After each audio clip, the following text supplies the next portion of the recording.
this is Atusa, and I'm going to be doing the joints extra credit assignment. So the first one we have is the elevation depression of the temporal mandible joint. So here is where our temporal mandible joint is, and so we would, for the act of depression, would be opening the mouth, and then elevation would be closing the mouth. The anatomical plane that the movement is occurring in is the frontal plane, and the anatomical axis that the movement is occurring around is the z-axis. The next movement we have is the lateral flexion of the lumbar spine, and that is occurring in the frontal plane, moving around the z-axis again. So this is the lumbar spine, which is like the lower part of your back, and we're gonna do the lateral flexion. So it's gonna be like that. I don't know if you should see my back, but just like that. Okay, so the third one is the flexion and extension of the elbow joint, which is going to be the movement is occurring in the sagittal plane, and that is moving around the x-axis. So this so the elbow joint is here, and so flexion would be like this because it's decreasing the angle, and then this would be extension. So the fourth one, we have the internal and external rotation of glenohumeral joint, which is basically the shoulder joint. So the internal rotation would be this, and then this would be external rotation. So internal rotation, external rotation, and the anatomical plane the movement is occurring in is the transverse plane, and it's moving around the y-axis. Next we have the abduction and adduction of the coxofemoral joint, which is going to be moving in the frontal plane and around the z-axis. So this is going to be, it's basically our hip joint, the ball and socket for our coxofemoral joint. And so this is gonna be abduction, and this is adduction. So abduction, adduction, abduction, adduction. Next up we have the protraction and retraction of the temporal mandible joint. This is going to be moving in the transverse plane around the y-axis. So this is going to be protraction, so like moving the jaw forward. So I can't really do that well. And the retraction, yeah, I can't do that well, but yeah, that's it. Next one, we have the flexion and extension of the coxofemoral joint, which is again here our hip joint, and that's going to be moving in the sagittal plane, which is moving around the x-axis. So this is going to be flexion, and this is going to be extension. For number 8, we have the circumduction of the glenohumeral joint, which is our shoulder joint again. So this is going to be circumduction. For number 9, we have supination and pronation of the forearm.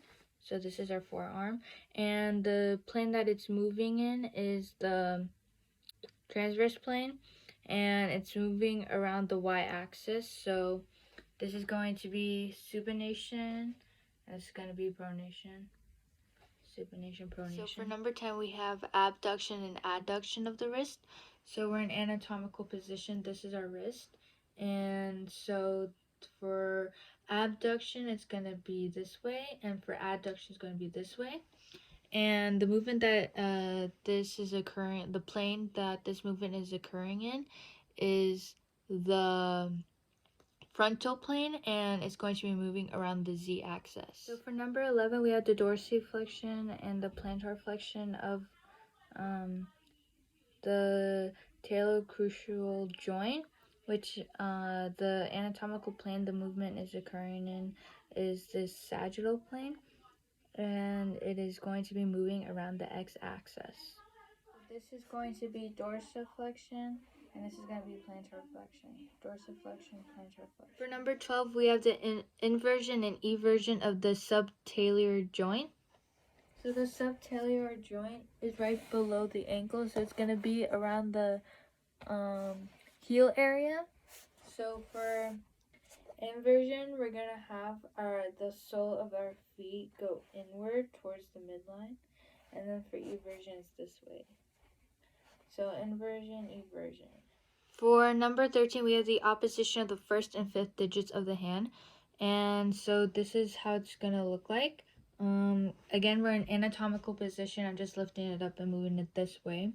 So the first digit and the fifth one is going to be connecting like this. And I honestly am not very sure about what plane it would be moving on. I did some research and it said that the plane that it moves on is the oblique plane motion. However, if I had to guess, I would guess transverse, the transverse plane, but I am not sure about what plane the opposition of the first and fifth digits of the hand. For number 14, we have the flexion and extension of the hallux, which is going to be our big toe, and the movement is going to be occurring in the sagittal plane, so it's going to be moving around the x-axis. So I'm going to be showing you the flexion and extension of the hallux, which is going to be the big toe. So this would be flexion, so flexion of the big toe, and then well, it should be more like this. So like flexion and then extension. Okay, so for number 15, we have the right and left rotation of the cervical spine over here. And this is going to be occurring in the transverse plane, and it's going to be moving around the y-axis. So this is going to be the left rotation and right rotation. For number 16, we have the internal and external rotation of the coccygeal femoral joint, which is, again, the ball and socket hip joint, basically. So this is going to be internal rotation, and this is going to be external rotation.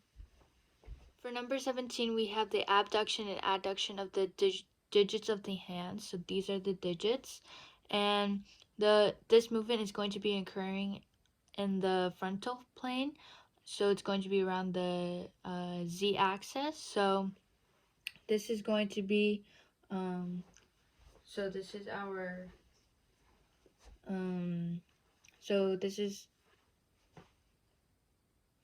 so this is how it would be in anatomical position. I'm just going to move it this way, and so this is going to be abduction, and this is going to be adduction. Abduction, adduction.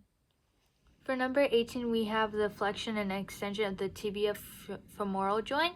So it's going to be around the knee. And this movement is going to be occurring in the sagittal plane. So it's going to be moving around the x-axis. So I don't know if you can see, but this would be flexion and this would be extension. Flexion, extension. Number 19, we have the elevation depression of the pectoral girdle, which is going to be here, basically around our shoulders, and it's going to be occurring in the frontal plane around the z-axis. So this would be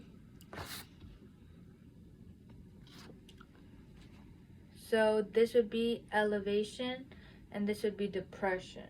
So elevation, depression. Number 20, we have the abduction and adduction of the glenohumeral joint, which is going to be here, our shoulder, within our humerus. So this is going to be occurring in the frontal plane, and the movement is going to be moving around the z-axis. So this is how it would look like. So this is how it would look like for abduction, so moving away from the midline, and then adduction, abduction, adduction, abduction, adduction. Thank you for listening to the video.